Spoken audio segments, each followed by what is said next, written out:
Halo semuanya, selamat datang di channel ini.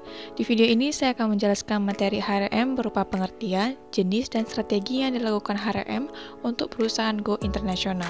Berikut penjelasannya. Pengertian Human Resource Management adalah praktik perekrutan, penempatan, dan pengelolaan karyawan suatu organisasi. HRM sering disebut sebagai sumber daya manusia atau SDM. Departemen SDM suatu perusahaan atau organisasi biasanya bertanggung jawab untuk membuat, memperlakukan, dan mengawasi kebijakan yang mengatur pekerja dan hubungan organisasi dengan karyawannya. Selanjutnya ada jenis manajemen sumber daya manusia. Yang pertama, rekrutmen dan seleksi. Pekerjaan manajemen sumber daya manusia mencakup rekrutan profesional yang mengisi lowongan dalam suatu organisasi. Mereka mengikuti kebijakan perekrutan internal dan mematuhi semua undang-undang negara bagian dan federal yang melarang praktik perekrutan yang diskriminatif. Yang kedua, kompensasi dan keuntungan. Mereka memastikan bahwa karyawan dibayar dengan benar. Mereka juga bekerja untuk menyediakan tunjangan bagi karyawan seperti asuransi kesehatan, asuransi gigi dan mata, asuransi jiwa, dan asuransi cacat jangka pendek. Yang ketiga, kesehatan dan keselamatan. Profesional kesehatan dan keselamatan bekerja untuk mencegah kecelakaan di tempat kerja dan penyakit akibat kerja. Mereka menawarkan program keselamatan, menerapkan kebijakan kesehatan dan keselamatan, dan memastikan kepatuhan terhadap peraturan keselamatan kerja negara bagian dan federal. Keempat, hubungan ketenagakerjaan dan karyawan. Hubungan ketenagakerjaan mengacu pada hubungan antara pemberi kerja dan karyawannya. Seorang yang bekerja di bidang hubungan ketenagakerjaan dapat menegosiasikan kontrak antara manajer dan pekerja. Bekerja hubungan ketenagakerjaan mencegah dan menyelesaikan masalah yang terkait dengan kinerja karyawan. Kelima, pelatihan dan pengembangan.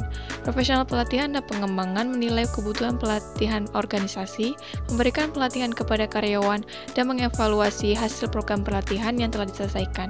Pelatihan ini memastikan bahwa karyawan menyelesaikan pelatihan sebagaimana diharuskan oleh administrasi keselamatan dan kesehatan kerja dan badan pengatur lainnya. Kemudian, apa strategi yang dilakukan HRM pada perusahaan yang go internasional? Yang pertama, mengelola kompensasi dan tunjangan karyawan secara efektif. Membuka operasi ke pasar SDM global seringkali mencakup perluasan penawaran kompensasi kerja organisasi.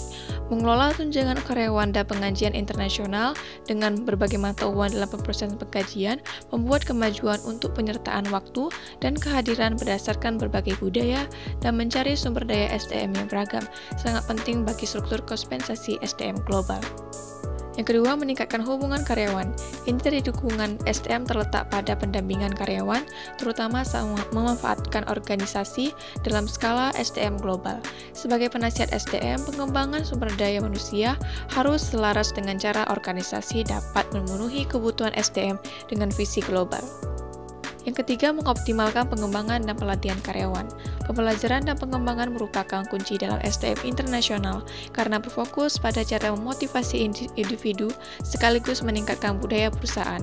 Dalam peran SDM manajerial, menetapkan jalur dan memimpin tim dengan pola pikir global harus menjadi bagian dari tujuan bisnis.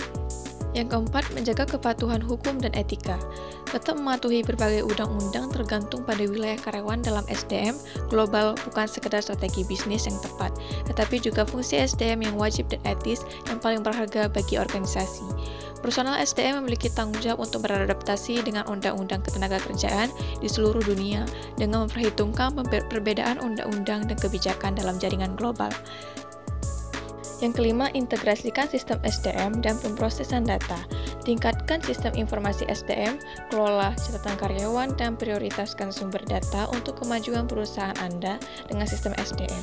Jadikan proses manajemen SDM global lebih mudah dan lebih efisien dengan solusi teknologi dan alat integrasi untuk mengoptimalkan cara Anda berkomunikasi dengan tim. Menyederhanakan pekerjaan tanpa upaya manual dan melakukan analisis pekerjaan. Sekian dari penjelasan saya. Terima kasih.